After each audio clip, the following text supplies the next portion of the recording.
Oops. I guess I got there on there. Okay. There's fire from, I think that's possibly from the fire over near Lake Chelan. That's south-southeast, or it's maybe southwest. Let me see. Oh yeah, I think that is, but I'm not sure because it's blowing this way. Let's see. Yeah, I'm looking south-southwest. That's a separate fire. I do think, I can't remember the name of it. It's an Indian name. I think that's that one. Now there's two down this way. The one on the reservation, the far, go past the big fat plume there, and you go farther back behind that hill, you'll see more smoke coming up. That's on the res. I'm about 2 miles from where I was just a few minutes ago. But they said that that one down south, because the river kind of winds around a corner there, that jetty sticks out. The river goes farther south, almost due south, and that is on the reservation. They said it was going to jump the river, which at this point I know it's jumped the river. That is the Bradeen fire right there, I believe. The farther one, I'm trying to think what they called it. With an M, can't remember. Anyway, this is how high up the water comes when Cooley Dam has got their gate shut. The water's come down a bit. We used to swim all over down here, but this stuff wasn't here when we were kids. None of this grass was here either. There is what we used to call the point. Where that tallest tree is, there used to be a red log stuck in the ground. They painted it red. There was all just rocks and sand right there. All those trees have come up since. Here, where there was wolves. Oh look, is that locusts? I don't know what that is. They'll grow about anywhere. Yeah, I think it is. There's one right there.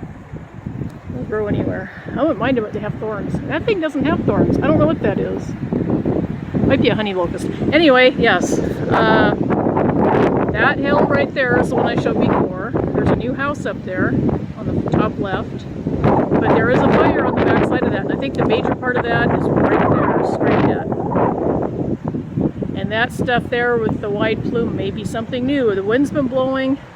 Let's see, this morning I got up, went outside and watered things, and the air wasn't as clear as this, but it was fairly clear. And went inside, and 10 minutes later I went outside and the wind had shifted. And it wasn't really strong like this, it was just a breeze, and I went outside and it was like I had my head in a campfire. It was just like when I used to fight fire and was right on the fire line. It was really, really thick smoke.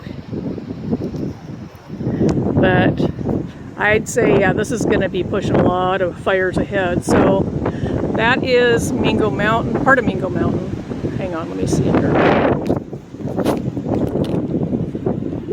Without falling on my face. No, that's not Mingo. That's the side one. That is Mingo. See the smoke between us and the farthest mountain. Farthest mountain's probably 2 miles away. Looks farther, but I don't know what that one's called. I'll have to look it up. Might be Ricky or something, because I know that's Ricky Point right over there. That jetty is Ricky Point. And here's some geese. We have swans down here too, but look at the white caps. You see that now and then, but not like these. These are big. That's why the lights are coming in. But yeah, this is blue smoke, I believe, is all new fire starting. That's looking northeast. That would be, let's see, probably 25 miles to the Canadian border, 20 miles to the Canadian border, about 50 miles to Idaho. But you see the smoke between the two mountains there. So there's a fire probably in between these two hills, farther back, maybe 4 or 5 miles back that way.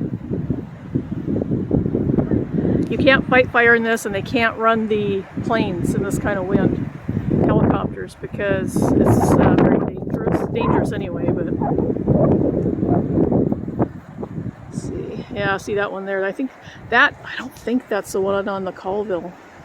I think that's, I don't know, I could be wrong.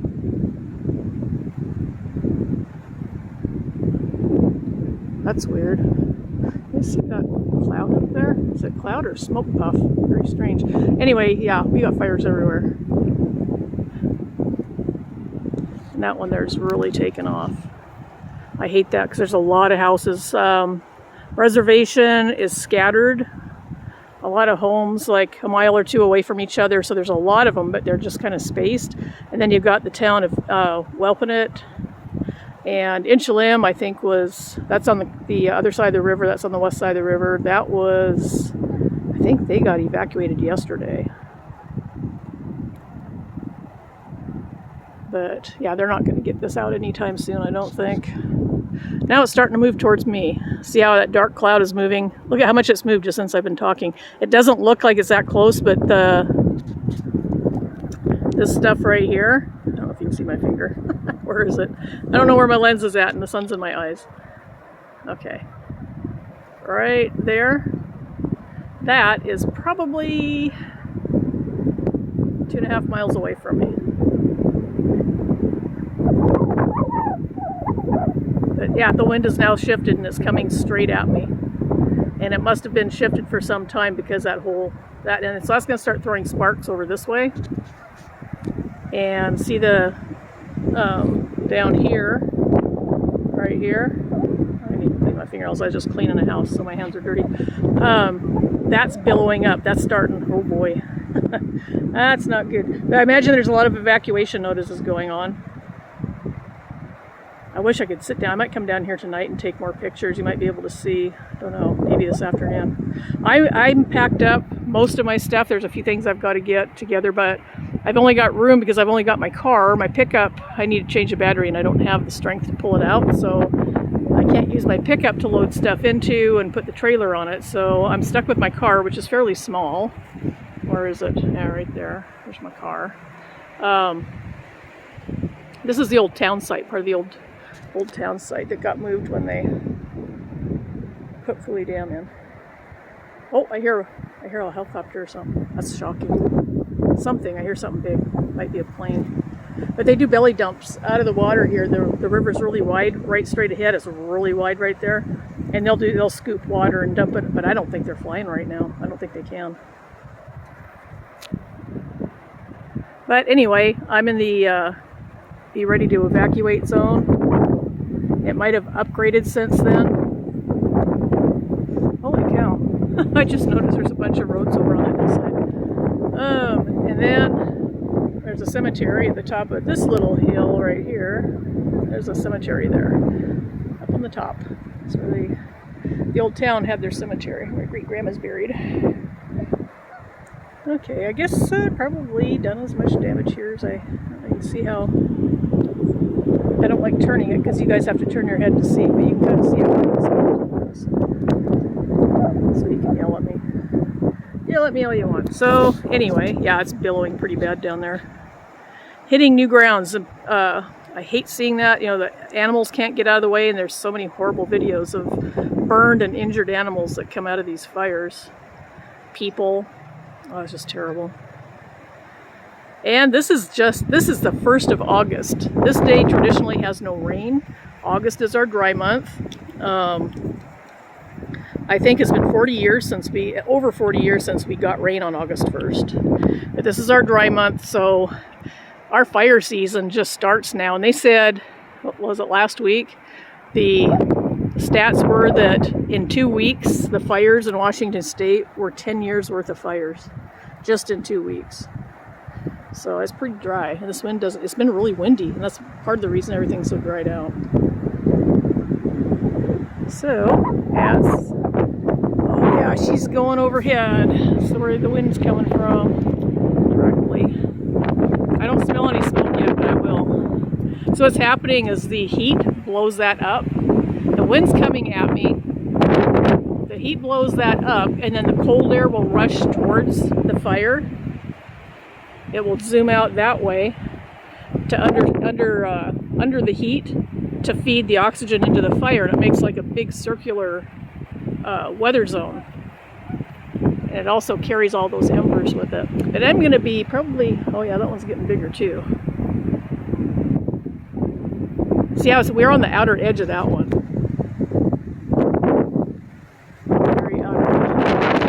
because of see how the smoke is all spread out. It's not full of that, like a cumulus cloud, like down there. Yeah, must be the undercurrents of the wind, but that's see how it's starting to drop down? That piece there is dropping down. That is probably 1.5 miles away from me now, and it's heading right for me.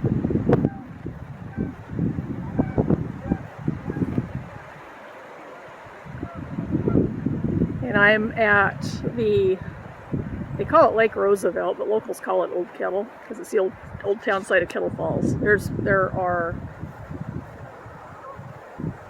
foundations, concrete foundations all around.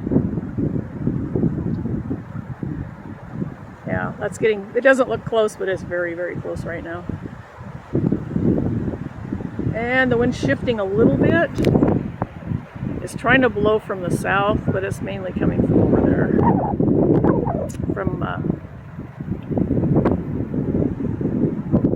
directly south. Oh my God, look at that. There was a DNR guy sitting here when I drove up. As soon as I drove up, he left. He might have got a call. You can't fight that. You cannot fight that fire. There's nothing, literally nothing you can do to stop that. When I fought fire up that way. You can't see it because I'm down too low, but the highest pass in the state is right behind those mountains there. It's the highest driving pass, and I fought fire and I was at the top of all those mountains. And I remember the logger guy was with us, and he said, you know, if you think we're doing anything to stop this fire, he says, you're just fooling yourselves. There ain't nothing. He was a faller, a tree faller, woodsman. He says, yeah, you're just fooling yourself if you think you can do anything about that. And I agree. Once I thought about it, I was like, yeah, we can't stop this. This thing's huge. And it's, you can't put up brakes. We tried doing brakes, really wide paths where you knock all the trees down, you clear out the brush to try and make a fire break. So the embers, or if a tree fell over, because the trees up there, some of them are old growth, they were really big. The ones that the 1929 and 1910 fires didn't get. But when they fall over, they would, hit the ground and sparks and all kinds of stuff goes up. Well, if it hit anything flammable on the other side of that break, then it started a new fire. So, yeah, let's push back. Yeah, that's that little finger there, right over here. I don't know if you can see. Glasses on again. Right, that little finger right there. That's probably 1/2 mile away from me now. But I'm gonna have to go home and put water on the orchard and put it on the grass. And want to stay here as long as possible. My phone's getting ready to go dead. I don't have much power left on it, but I want to film as much as I could while I could, because the wind's supposed to blow till 11 o'clock tonight, and it's I think 3:30 right now. So we got a ways to go. And like I said, it's been windy. It has been, oh, ouch. Ladybugs bite me. I don't know why. That little bugger just bit me.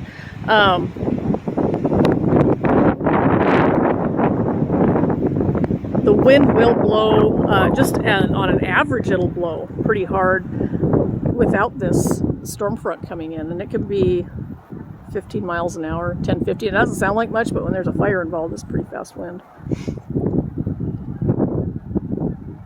Ah, dang, that thing bit hard.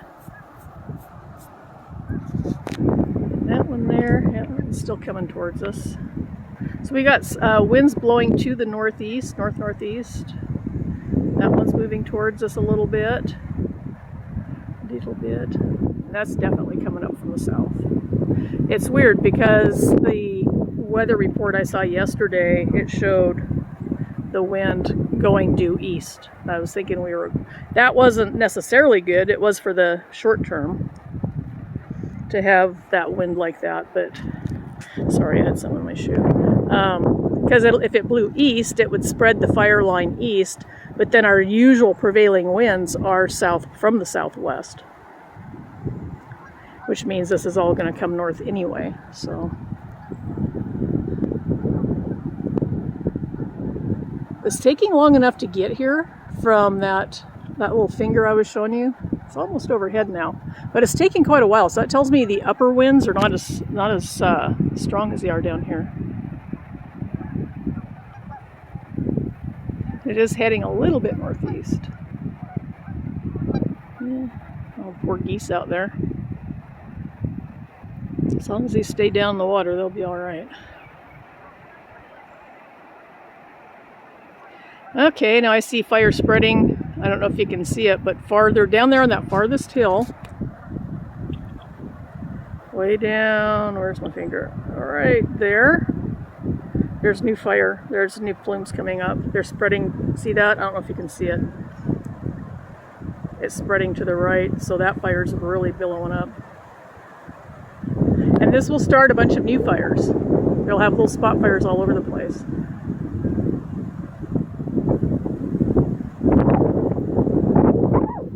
A lot of trees in that smoke.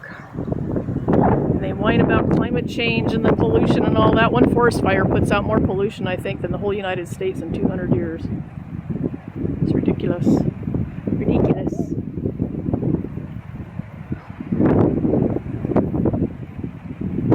Yeah, that fire farther down south on the res. I think that is, they call it the Modrite fire, something like that. It looks like, yeah, look at the plume coming up. It is spread. Might have hit some houses. Usually if you see black smoke, that's a car or a house. Oil products, any kind of petroleum products. A lot of petroleum products in a house. So you'll see a lot of, if you see black smoke rising, that's usually what it's hit.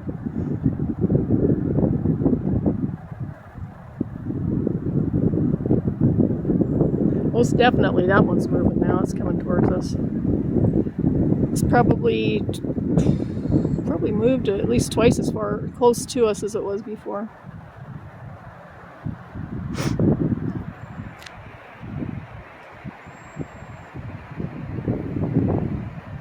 Wish I could make that bigger. I used to be able to do that.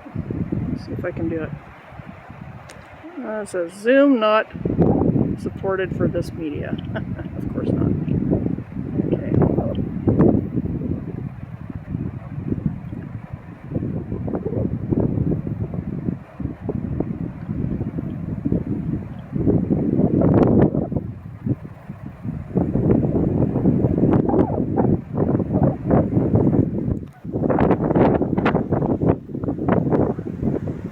The wind's shifting different directions right now.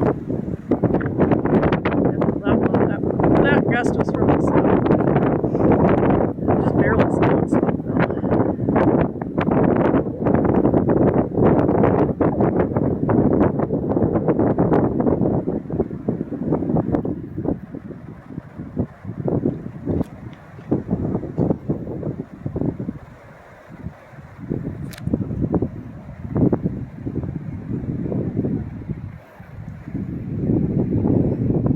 Yeah, this is where we used to swim when I was a kid.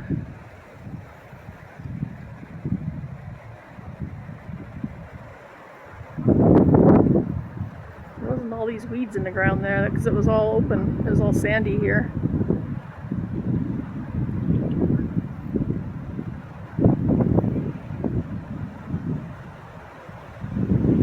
Now the wind's coming from the southwest. Right here we're looking, I think we're looking due south. That's from the southwest, that's looking southwest, and that's where the wind's coming from right now. That explains why this one here is moving so far to us. Or so close to us, excuse me.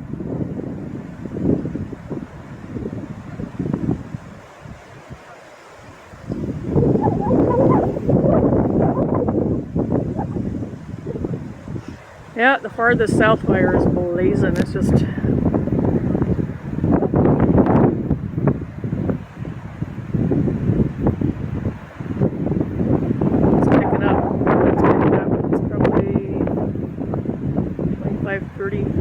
miles an hour right now, at least.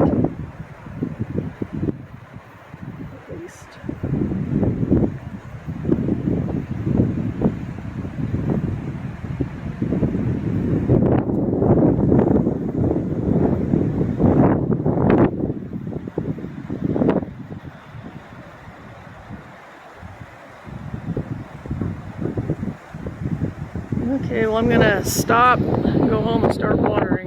If I can find anything, I'll hop back on and take more video. We're out.